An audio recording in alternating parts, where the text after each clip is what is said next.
What's up, everybody? Welcome to another episode of Christories. I'm your host, Chris Distefano. Today, we're going to be talking about the Spanish-American War. Not the one that happens in my household every night, the one in 1898.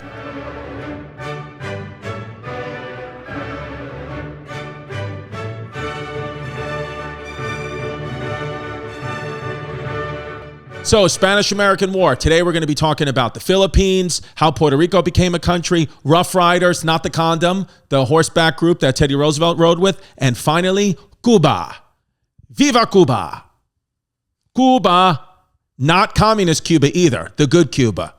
So all those countries happened in 1898, but you know the one that's near and dear to my heart, Puerto Rico. The annexation of Puerto Rico happens in 1917. We'll tell you all about it.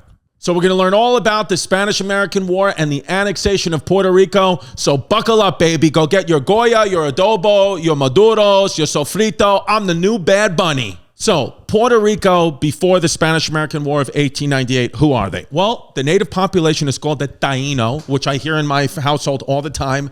You know, Jasmine will always be like, I'm not Puerto Rican. I'm Taíno, Native American. I'm Taíno. I'm Taíno. I'm like, no, you're not. You're American, and you live on Staten Island. Deal with it. Now, if you know Puerto Ricans, which I know Puerto Ricans very well, I actually make them in my little nut shop. What you'll hear a lot is Boricua. Boricua, banana, Boricua, banana. If you look at, a lot of Puerto Rican, they will have the word Boricua tattooed somewhere on their body. Where it actually comes from is the hunter-gatherer natives called it Baricuan.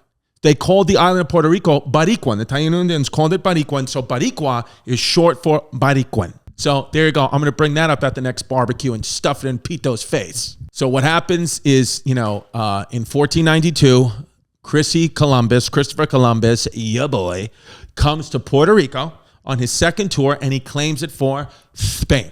You're going to see that Puerto Rico isn't really the country that we know and love right now without Spain.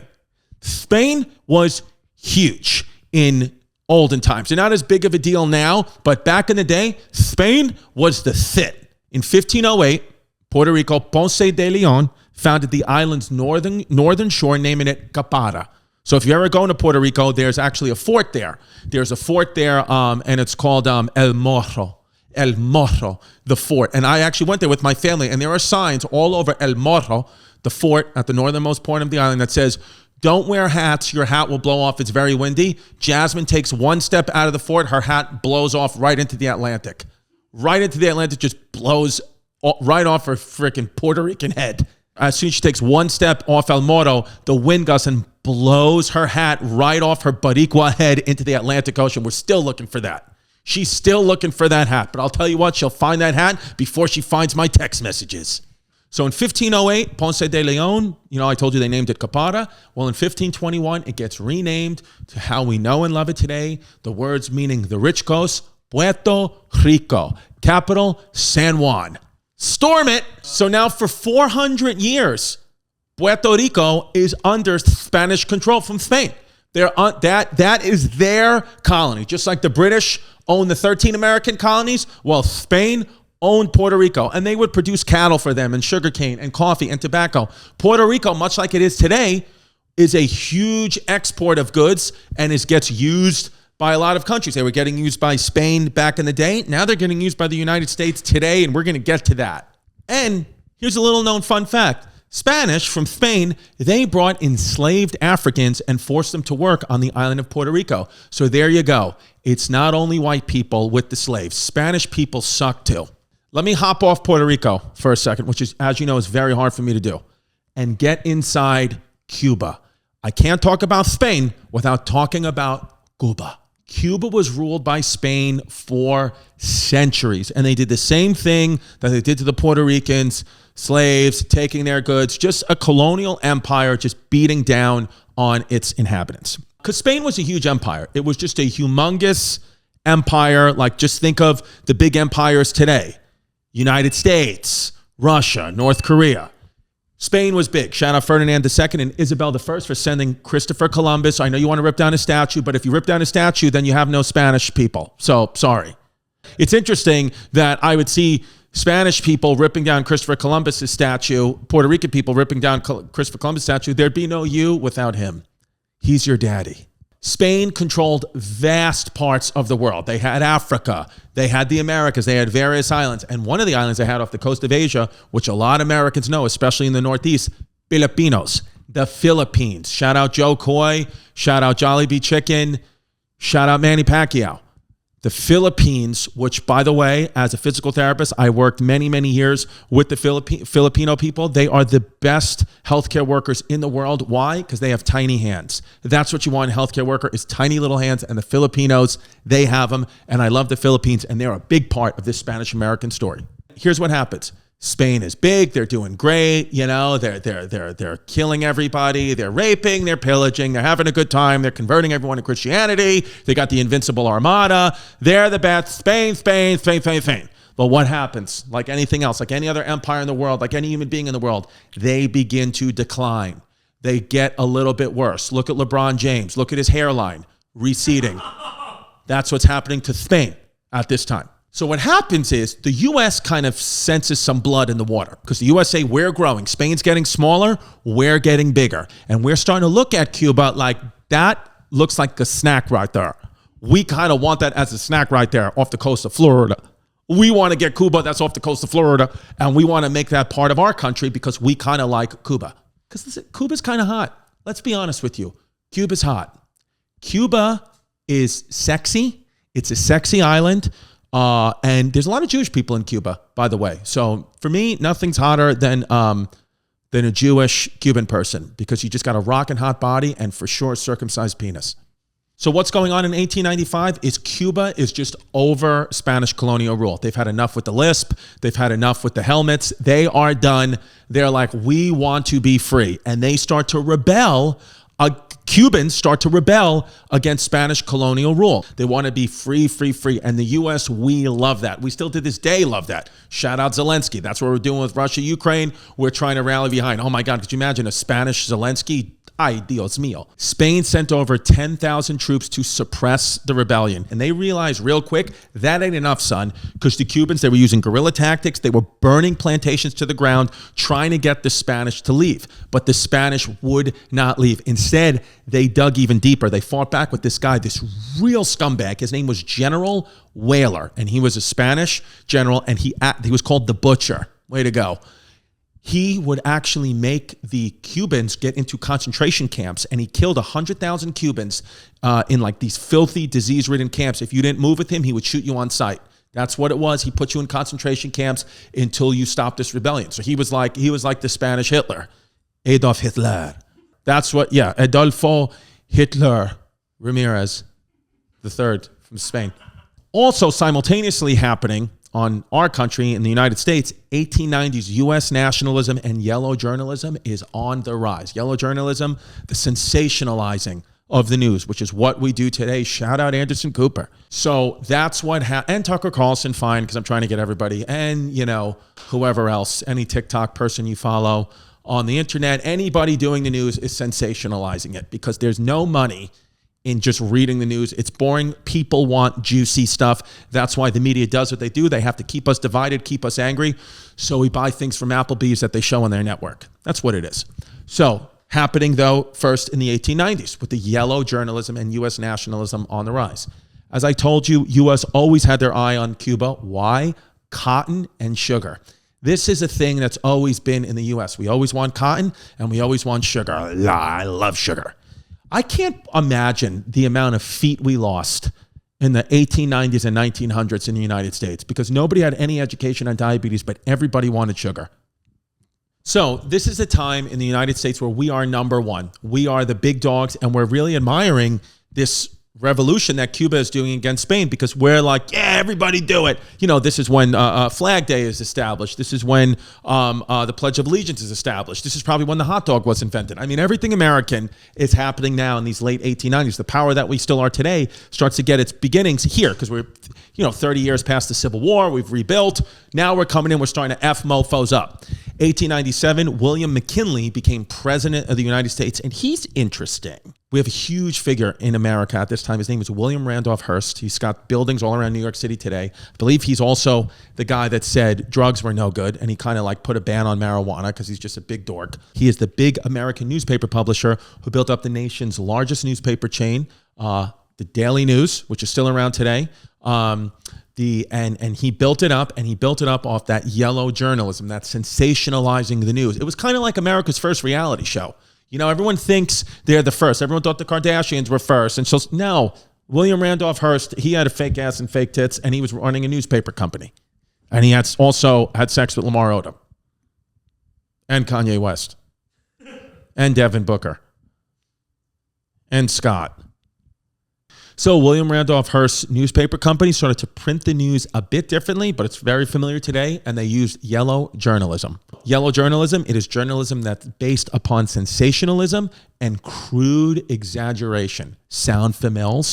Sensationalist headlines, they played off tensions between Spain and the U.S. in a time when like this raucous media found a voice. So they were trying to act like, it's not really that big of a deal. But, you know, we're going to talk about other things. Probably exactly what's happening today. I'm sure that there's way bigger problems in the world. I'm sure Russia-Ukraine is not the biggest issue in the world. It's just what the media wants you to believe. But here in Chrissy Chaos, we give you the facts.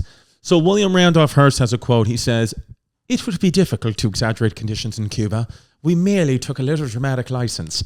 Our editors were only serving the interests of the public. Americans hate Spain, so we gave them something to stew about." Now, does William Morris have a Irish accent mixed with autism? Yes. So, how do we actually get into the Spanish-American War? Leaked memos. Sound familiar? Leaked emails. Hillary, put her in prison. So, 1897, like I said, President William McKinley becomes president of the United States. I said president too much, but he doesn't really want to fight. He doesn't want a conflict. He's like, we are number one. There's no reason to fight. We don't have to do it. You know, he's probably smoking a little weed on a little mushrooms. He's just chilling like a villain. But then a leaked memo is what gets us into a war. William Randolph Hearst's newspaper leaks a memo from Enrique Duque de Rome, Spanish ambassador to the United States, that basically dissed President McKinley hard.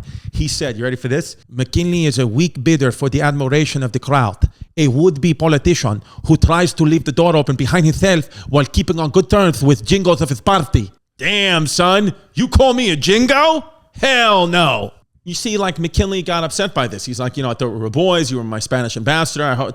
And now you're talking crap about me, and you put it in Hearst's dirty newspaper. Now I have to go to war. Now I have to kill your people. That gets us close to war. The leaked memo gets us really close. But the one that actually, the third straw, the straw that broke the Spanish camel's back is the USS Maine, a ship that we had off the coast of Cuba, blows up and sinks. Uh-oh, spaghetti-o. So on February 15th, 1898, battleship USS Maine exploded in Havana, Cuba. 269 American soldiers died. It was really, really, really bad. And what the newspaper starts to report is they say, who destroyed the Maine? $50,000 reward, Spanish treachery, invasion. So the American people are thinking, the Spanish must have done this. But you actually come to find out, years and years later, it was just an internal explosion. It was just bad luck. And it blew up. But I'm Chrissy Conspiracies, and I think the U.S. blew it up because McKinley was so pissed. He said, I'm getting into war one way or another, so I blew up the own ship and I killed my own men. Sorry, not sorry. So now, because the USS Maine blows up, the people think that the Spanish had something to do with it. He has no choice but to ask Congress to go to war. So what's happening here is now we have the leaked memo, we have the sinking of the USS Maine, and these newspapers are starting to print all this stuff like, hey, isn't Spain so terrible? Which they definitely were terrible, but what does that have to do with us? We have not involved with Spain at all, unless you think they blew up the USS Maine, which even back then, skeptics thought they did. Some people thought they did. Some people thought they didn't. It all is moving towards war because the U.S. just wants war. These big millionaires just want war. So what happens is that this war cry starts to happen. It's remember the Maine, to hell with Spain. That's what, if you're in the late 1890s, that's what you're here from the American public. Remember the Maine, to hell with Spain. And if you're in my house right now lately, all you're going to hear is my house is about to get repoed, to hell with Puerto Rico. Spain and the United States declare war on each other April of 1898. President McKinley sent a naval blockade to the island of Cuba, which was meant to cut off supplies and communication. And then Spain, in turn, declares war. What happens? In May, 1 month later, the U.S. sent an American fleet to Spain's most important remaining territory, the Philippines. The Philippines, baby. They send them right to the Philippines. And who's waiting for them? Manny Pacquiao. The U.S. Navy defeated the Spanish, and they took the Philippines pretty quickly, pretty easily. Shout out Commodore George Dewey, who the Dewey Decimal System is named after. That's a lie. So here's the thing. Here's the thing about presidents and political leaders. Right now, political leaders, it's all about like, oh, I didn't mean what I said. Back in this day, they didn't care. President McKinley came out his pocket and flat out said this. Even though they sent the troops to the Philippines, he admitted before that decision, he said this, and I quote, I can't tell you within 500 miles where the Philippine Islands are located, and what's more, I don't care. They are of no concern to the United States. Genuinely sounds like my dad. April 1898, as I said, the U.S. goes to war, but we're short on men. We only got 28,000 men and large state militias. They're just poorly trained. So what do? We get money. We get volunteers. Here comes Teddy Roosevelt. Future President Theodore Roosevelt comes in with the Rough Riders. That's right, baby. He comes in riding condoms, and the Rough Riders are pretty much what saves the day and wins the war. They got 290,000 volunteers. That's a lot of Yeezys. So now enters the Rough Riders. Not the condoms, not DMX's rap group, but Teddy Roosevelt's cavalry, the volunteer cavalry, aka the Rough Riders, because Theodore Roosevelt was assistant secretary to the Navy. So he was already a big political figure. He was already well known. He did not at all have to fight in the war. He volunteered to go to this war where most people of his stature would never go to war. You're going to die. You're going to get malaria. It's going to be bad. You're going to have a Spanish baby and it's going to get crazy. So he volunteered, and he was part of this cavalry that was called the Rough Riders. Because let's face it, Puerto Ricans are Rough Riders. Okay? They're Rough Riders. I know. Trust me, I know. Things get rough. I've had a stomach flu for 6 years. All right, so who are the Rough Riders? Well, they're a very unique group. They're just cowboys, bankers, brokers, merchants, society dudes, doctors. They're everybody, and all they're doing is fighting for their freedom. And instead of storming the Capitol on January 6th, they're storming Cuba to get Spain the hell out of here. Just like January 6th rioters are innocent, so are the Rough Riders. JK. The Battle of San Juan Hill on July 1st, that, by the way, July 1st in Cuba's got to be hot, hot, hot. There was a lot of swamp ass in this battle. But in a valley between two hills, the Rough Riders are attacked by the Spanish, and they shoot down and kill a lot of U.S. troops. Thank God Teddy Roosevelt did not get killed. But first of all, it's very, very hard to not only have to fight against Spanish people, but they're lovers, not fighters. So I would imagine there was a lot of homosexual activity happening at that Battle of San Juan Hill because it's very hard to resist a Spanish man. Then Teddy Roosevelt takes over the second in command, and he advances up that hill, but he was denied at first, but he just kept going. If at first you don't succeed, dust yourself off and try again. You can dust it off and try again, try again. Oh, I imagine Teddy Roosevelt and Aaliyah hang out in heaven right now listening to this podcast. Teddy Roosevelt then led his men by Kettle Hill, and they gained the advantage. The U.S. needed to take San Juan Hill, and this is the battle because he just keeps attempting, gets up that hill, which they thought was impossible. This is where Teddy Roosevelt becomes the Teddy Roosevelt we know and love today. By the way, my favorite Teddy Roosevelt quote of all time, and we're just going to stick it in here and take it, get this tattooed, write it down. Teddy Roosevelt said, "Comparison is the thief of joy." Never forget that. Don't compare yourself to nobody, babe. You're good. Just look in the mirror and tell yourself how much you love yourself. The war is now over. Shout out Teddy Roosevelt. Thank you. The Battle of San Juan Hill ends. The U.S. forces moved on to the city of Santiago. Soldiers on the ground, they began a siege of the city while the U.S. Navy destroyed the Spanish warships off the coast in the Battle of Santiago, and then they surround the Spanish army. Santiago surrenders on July 17th, and the war is finito. Here's what happens. Treaty of Paris, 1898. There's always treaties in France. Treaty of Paris in the Colonial War, Treaty of Versailles, World War I. It's like it's always or maybe that's reversed. I don't know. Treaty of Versailles, Treaty of Paris. There's always treaties in France. Well, this one, the Treaty of Paris in 1898, the American and Spanish government meet in Paris to agree to peace terms to end the war, right? And they basically say, you beat us, whatever, fair and square. I'm going to go have a calamari sandwich and go back to Madrid, Barcelona. But what they did, what the U.S. was like, fine, you can go back to Barcelona, but first you got to give us Guam and you got to give us Puerto Rico. Okay? You got to give us Guam and you got to give us Puerto Rico. We need Puerto Ricans if this country's going to survive. And baby, they were right, because there would be no Chrissy D without Puerto Rico. Spain is like, okay, we lost. We're going to go back to Barcelona. And the United States is like, yeah, you bet your ass you're going to go back to Barcelona. But first, you're going to give us Guam, you're going to give us Puerto Rico, and you're going to give us the Philippines for $20 million. We're buying it right now. $20 million. That's a lot of Filipinos. So that's what happens is after the Spanish-American War, we get Guam, we get Puerto Rico, and we get the Philippines, which are still a big part of American culture today. All right, so on July 25th, 1898, 16,000 U.S. troops invaded Puerto Rico at Guanaca. So it's a little harsh that the U.S. invaded my children's home and all my baby mamas who live in Puerto Rico. They were all invaded, and my bad for that. But we were going there to basically say that we were liberating the inhabitants of Spanish colonial rule, which, had recently granted the island's government like this limited autonomy. Spain had said, well, you can be kind of free, kind of. And the U.S. is like, we're just going to like make sure that, everybody stays free. But of course, we always have a master plan. And we wound up taking it as a commonwealth, as you know. And now there's a whole big debate. Does Puerto Rico want to be a state? Do they want to stay a commonwealth? Yo no sé. Not for Blanquito to say. I just do whatever my family says to do, which is usually give me money. And so Puerto Rico, back then as it is today, still big place to make manufactured goods and a key naval station in the Caribbean. We need Puerto Rico to protect the United States. And they still supposedly, at least when I went to Puerto Rico, there are a lot of Puerto Rican people there saying that all the United States nuclear arsenal is held under the water in Puerto Rico. They hold it under the water, and if we ever got nuked, all the nukes would come from Puerto Rico. They would come up. There's like a naval base, underground submerged naval base. I don't know if that's, I don't know if that's just Abuelita saying that or if that's real, but that's what they say. And still, the Puerto Rico, they make like hundreds and hundreds of millions of dollars for the United States still to this day that the U.S. could choose to give to them, but they don't. They basically take it as a fee for protecting Puerto Rico. They take all this tax money. Puerto Rico is a tax haven for U.S. citizens because they only charge them 4%.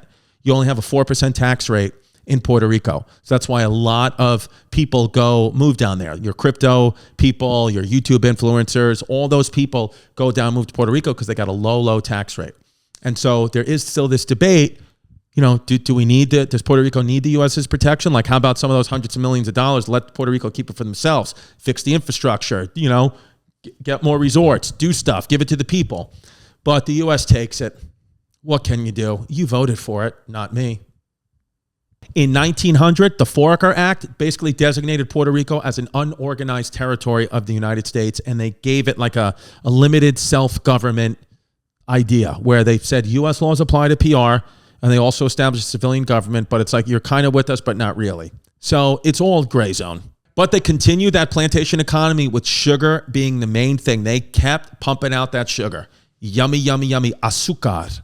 Teddy Roosevelt in 1906 is now the president, El Presidente, and he goes to visit Puerto Rico. I wish that I could have been with him. I would love to visit Puerto Rico with Teddy R. And he goes there on a 17-day trip to Panama and Puerto Rico, becoming the first president to make an official visit outside of the U.S. and the first president to go to Puerto Rico. And as soon as he got there, guess what he did? Threw paper towels out. Threw them to everybody. Just throwing paper towels, and everybody was happy. And on December 11th, what he did is when he visited Puerto Rico, he addressed the Puerto Rican Congress, and he recommended that Puerto Ricans become United States citizens. What do you think of that? How about them apples? And that's what happened. If you're born in Puerto Rico, you get a U.S. passport. Good for you. So 1917, President Woodrow Wilson, which I used to call my penis. I used to say I have a Woodrow Wilson. They sign the Jones Act. Now, what the Jones Act is that basically it makes Puerto Rico a territory of the United States, organized but unincorporated. A Bill of Rights was created for Puerto Rico. They separated three governments, just like we have, the legislative, executive, and judicial branches. They granted Puerto Ricans U.S. statutory citizenship, which means that Puerto Ricans were granted citizenship by an act of Congress, not the Constitution. And that goes back and forth. Actually, during World War I, 18,000 Puerto Ricans served in World War I, which was just one family, the Gomez's from Sunset Park. They had elections that were to be celebrated every 4 years. Good. And English is decreed the official language of Puerto Rico. But I still say that Puerto Ricans should be speaking Spanish. Or actually, you know what, Puerto Ricans? Speak Taíno. I want Puerto Ricans to start speaking Taíno. Let's go back to the original. Do I know a word in Taíno? I don't. I just know what it feels like to get hit with a chancleta when I don't do what my wifey tells me to do. So I don't know if that's Taíno, but I have been the victim of a chancleta to the face mucho times. I hope you like this video. Comment below. What do you think? Should Puerto Rico be a state? Should it be a commonwealth? Should the United States just give it back? What should we do? What's the deal with Puerto Rico? Because we all love Puerto Rico. Of course, it's near and dear to my heart for many personal reasons. If you're a fan of mine, you know my whole family's Puerto Rican. I love them very much. But what do you guys think? What do you think? What does somebody in Idaho think about Puerto Rico? I'm here in New York. We're very close to Puerto Ricans. But what do people think? Comment below. What should we do with Puerto Rico, and what should the United States government do with Puerto Rico? And also, if you are a Puerto Rican citizen, just know you will always have sovereignty in my household. Okay? I already have thousands of Puerto Ricans living in my house. What's a few thousand more? All right. So hope you enjoyed Puerto Rico. My name is Chris Distefano, a.k.a. Fat Chris, a.k.a. Daddy Chrissy, a.k.a. Bad Chrissy, Chrissy Bunny.